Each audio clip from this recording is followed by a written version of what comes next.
Another intense game in the NBA Cup championship. The Knicks come out winners, but the Spurs still showed promise. The Spurs showed that they're right there. We're going to talk about the Spurs, but first let's talk about the NBA Cup and basketball, the NBA potentially being back. That's what I have on the second square. You're seeing more players care. We're seeing an intensity on the court, and I'm not just talking about the Spurs and the Knicks, but just in general, more bitter rivalries, more taking it personal. If we continue along these lines, the NBA might be back. It's been gone for so long. And what I've seen lately, just more players going at each other, more intensity. This is outside of the cup. But the NBA, this might be the season where they turn the corner. And one way we continue on this path is no drawing fouls. I have dragging fouls, but no drawing fouls versus getting fouled. If you get fouled, it's one thing. I don't want to see players drawing contact. And the ultimate example here being Shea Gilgeous Alexander drawing a foul, doing something like kicking out his feet when the three-point shooters kick out their feet or they fall down every time. The NBA really needs to go the other way with that and start penalizing these players so that everybody is playing straight up. If that's happening, the quality of the game just increases from there. So if there's nominal contact, what I really liked in this Cup championship game was when there was nominal contact, the referees just let it go. So no Jalen Brunson drawing fouls just by moving over into a defender. If there's nominal contact, it goes to the defense rather than the offense. So it's good to see the game getting physical and players falling down, and it's okay if they fall down. Sometimes there's contact. It doesn't always have to be a foul. So that really helps the game's aesthetics. It helps. It improves the watching experience so much. So we're on the right path. There are signs of life in the NBA, and the NBA Cup put it on full display. Also, Amazon Prime is coming through. The production quality, what is it called? The team. It's Blake Griffin, Steve Nash, Dirk Nowitzki, and then you have Udonis Haslem coming through. They're professional. They care.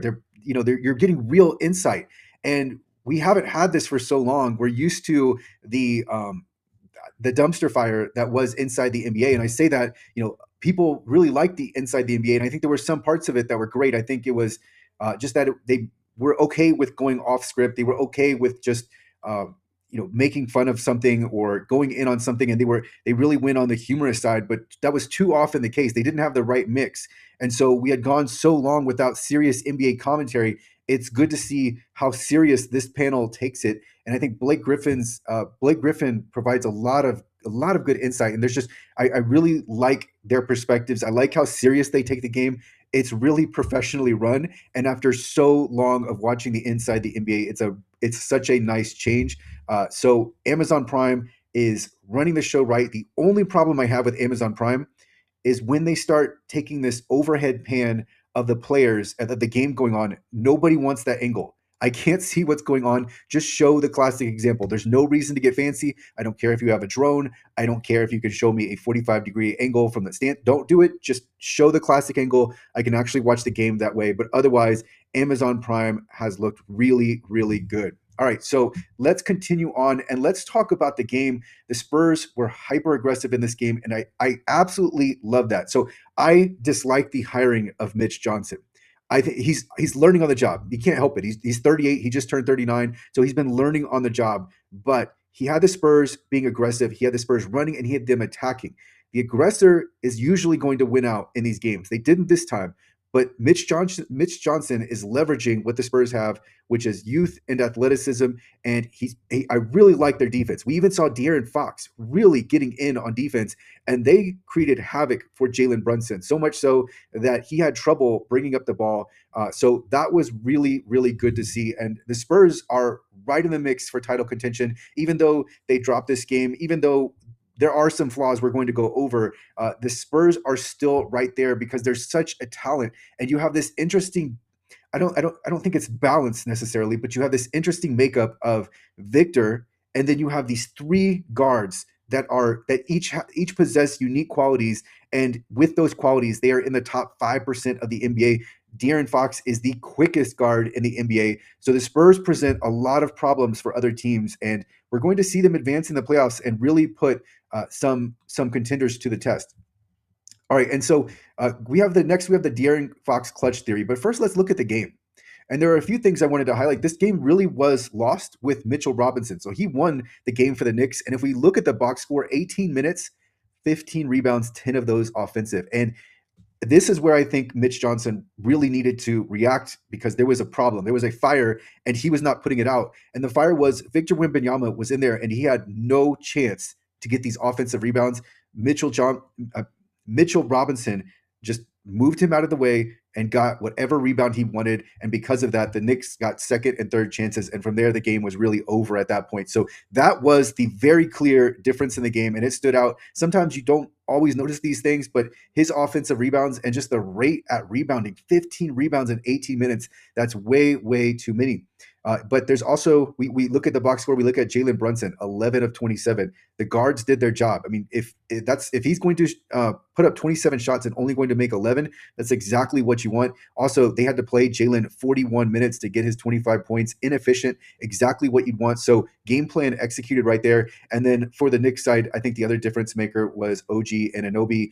He just came up over and over again, and he hit 5 of 10 from three, 10 of 17 overall, 28 points. So he was really helpful for the Knicks. And I don't have him circled, but Tyler Kolek, really impressive backup guard. He handled the pressure mostly well from the Spurs.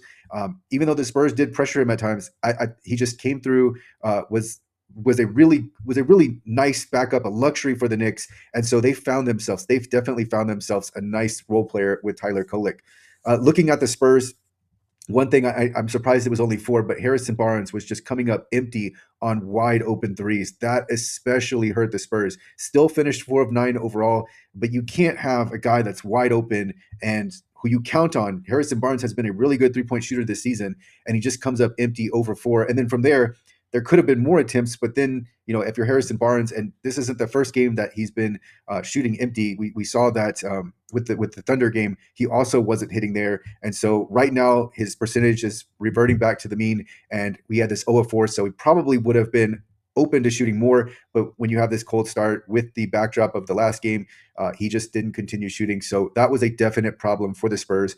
And then when we look at the field goal percentage, we have the big three in the starting lineup. We have De'Aaron Fox, 5 of 13, Devin Vassell, 4 of 14, and then Stefan Castle, 5 of 15. So that's also really, really difficult to overcome. And then we saw some familiar Victor Wembanyama problems going back to the 3-point line because he couldn't get inside.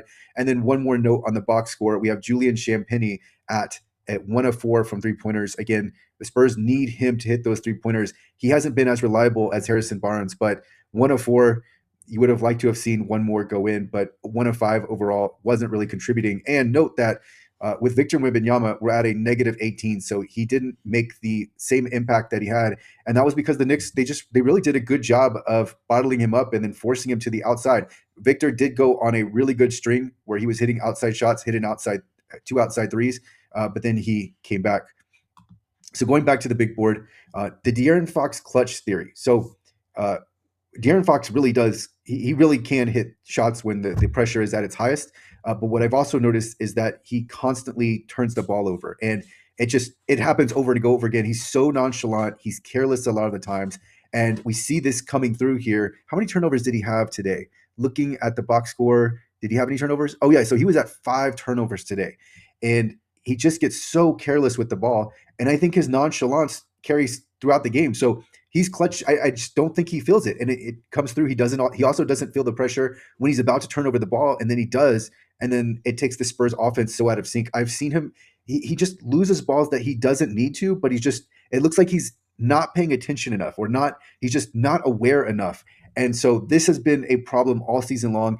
It's good to see that his talent is coming through. He's playing like a player who is deserving of a large contract. He is able to generate offense on his own, but he's just not playing as efficient and as effective as you would like to. But he's definitely contributing to the Spurs and becoming a real part of this three-headed guard rotation where the Spurs just have wave after wave of talent that is very difficult for opponents to contend with. Jeremy Sochan finds himself out of the rotation, and this is warranted. He just wasn't playing good enough before he got benched. And so lately he's been benched, and he has been iced these last 2 games. He didn't see any playing time against OKC, none against the Knicks. And this is not to say, though, that Jeremy's not going to resurface at some point.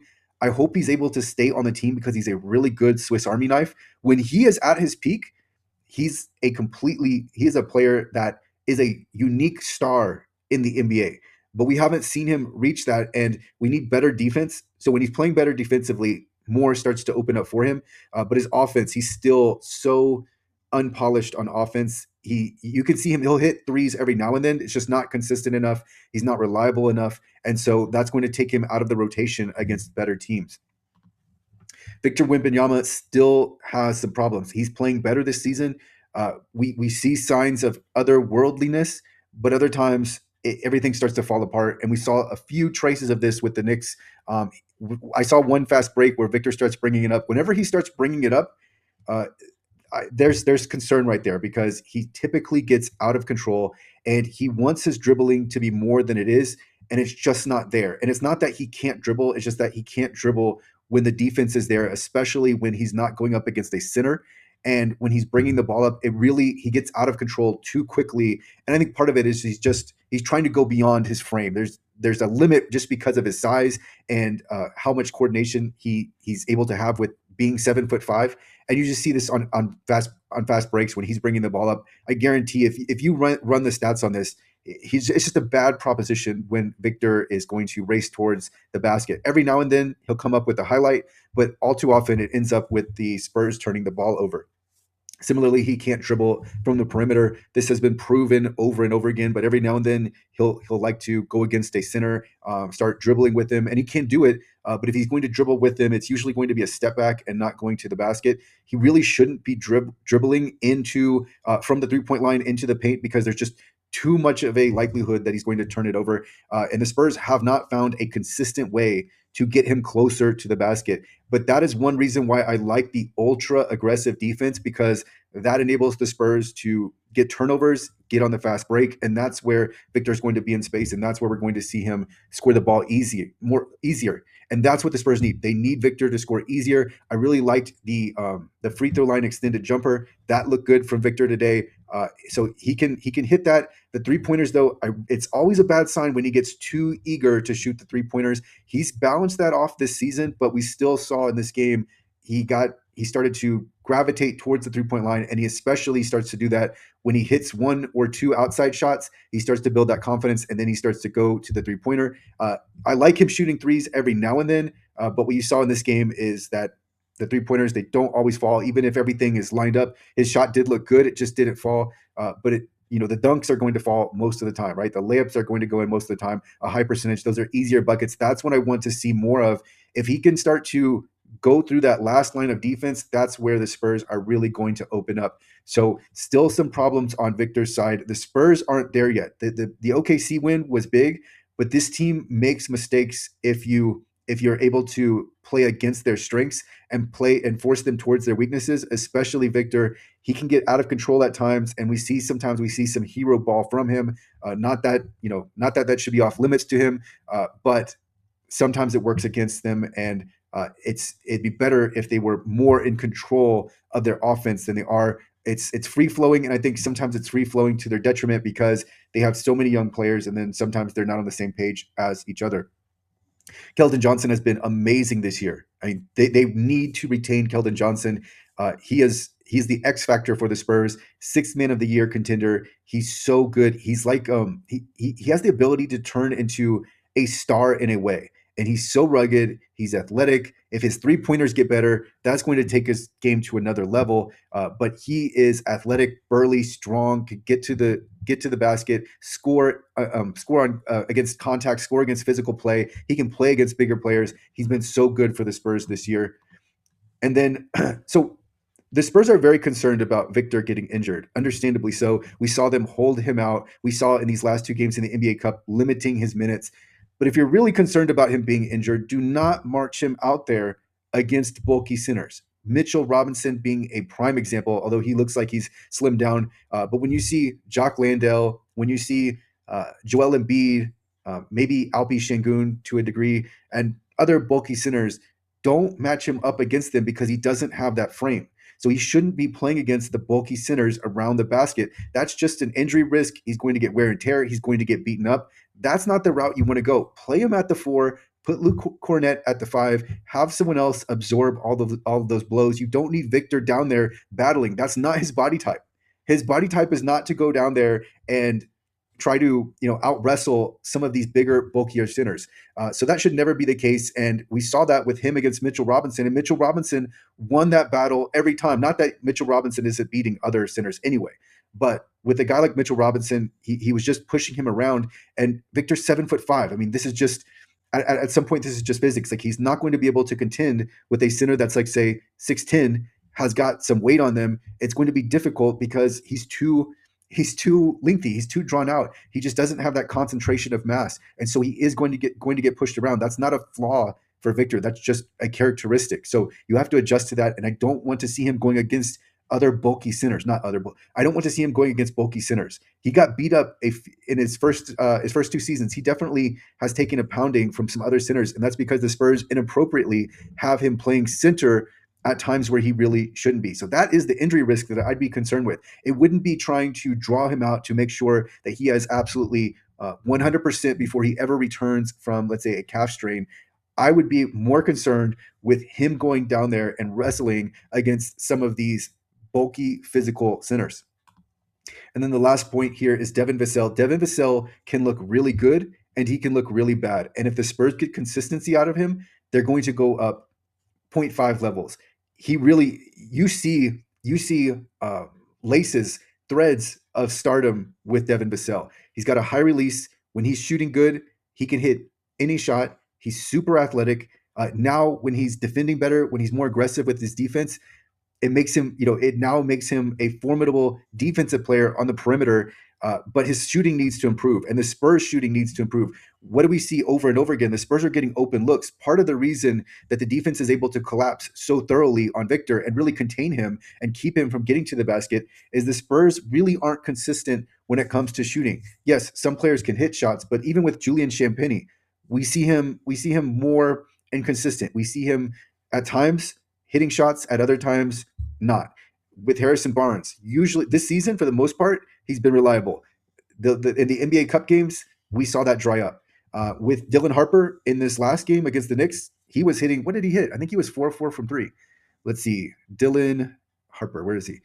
5 of 7 from 3-pointers. Okay, he's not. That hasn't been his. That hasn't been his season, right? He has been mostly a poor 3-point shooter, so we saw that improve. But we need to see just consistent 3-point shooting out of the Spurs. If they get that, they are going to go up to that next level. They're already right there, right? You see it. They have the skill and they have the talent. And if the coaching continues, if we see more aggressiveness, then they're going to be right there, and they're going to be a really difficult matchup for anybody in the playoffs. And they might just win against OKC or the Knicks or the Nuggets, right? They can pull out these playoff series. I don't know if they can pull out multiple playoff series. That's why before the season, I had them in the Western Conference Finals. I had them at 50 wins.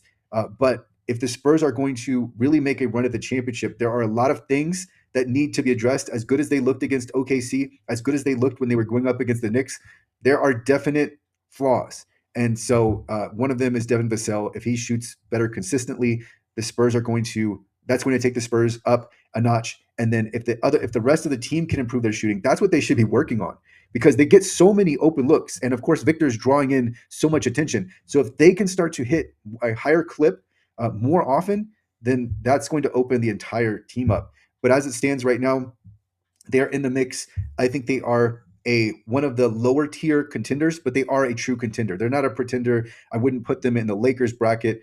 Thinking about, let's see, who's another pretender? Not the Knicks. I think the Knicks have a legitimate chance, especially coming out of the East. I'm trying to think of some of the other Eastern teams. Yeah, I think it's mainly the Knicks that I can't think of another team where I'm like, that team has a semblance of pretending to win the championship. I really do just think it's the Knicks out of the East. But when you look at the West, I think the Rockets also are on the lower tier of contenders. I could see the Rockets advancing, but I think it's very unlikely. Just they need Reed Shepherd to really progress, and they need him to be consistent. But the Rockets are also, I think, on that probably below the Spurs, but they're also in the contender status. But when you start looking at, let's say, the Lakers, let's say, who else? The Warriors are definitely not. I don't even think the Warriors are pretenders. But Yeah, the Lakers, I think, are the ultimate prototype pretender, but the Spurs have a chance this season.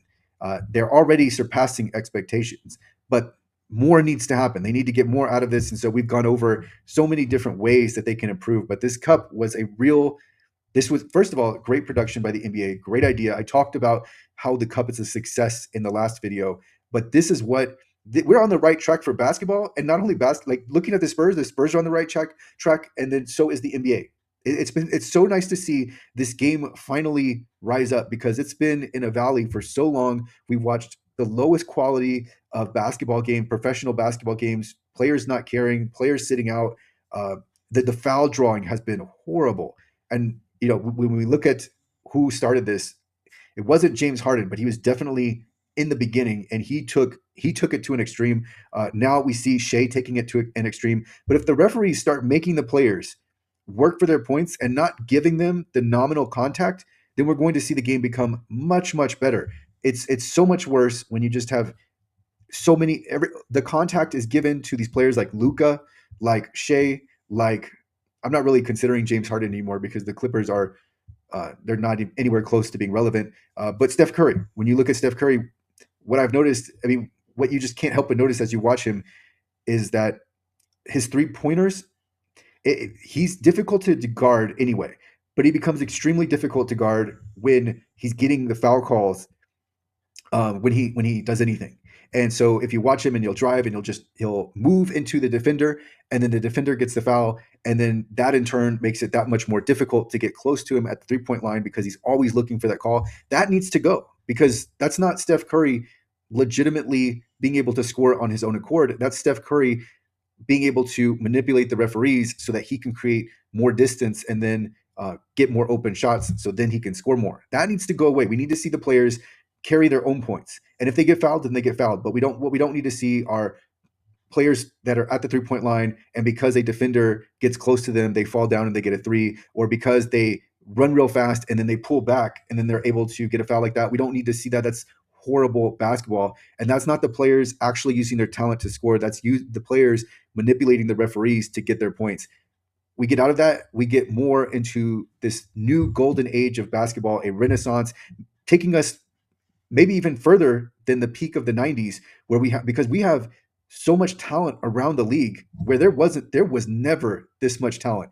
It used to be maybe a superstar per team, right? A superstar or a star per team. Now you have superstars and stars littered across the league, and it's going to remain that way because of the salary cap. But this everything's looking good right now. The NBA is looking entertaining. Watching the games, it's entertaining. I'm not thinking about other things other than what's going on with the game.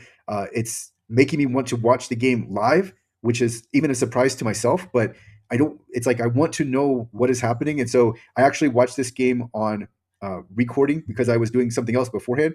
But this game is again, it's good enough to watch live. It was entertaining. Oh, and the Las Vegas crowd. I need to end with this. I almost forgot. The Las Vegas crowd was excellent. It sounded wild. It sounded somewhat like a European crowd. And I think another critique I have for Amazon is at times they were drowning out. You could tell they like toggled off the audio so that you couldn't hear the crowd. But I think the crowd's reaction and in hearing it more, hearing the sound as it was coming from the arena, that was really good. I think that added to the experience. And so I would keep with that. I wouldn't go back to the studio sound where you have the crowd somewhat muted. Go ahead and put the crowd all the way in it, or at least 80% or something to that effect, because the crowd made the viewing experience better. That's how wild the crowd was. And it was good to see that it wasn't good to see, but it was just interesting that you had both a Spurs contingent and a Knicks contingent. And of course, same thing with the other games, but you had it back and forth. So the crowd was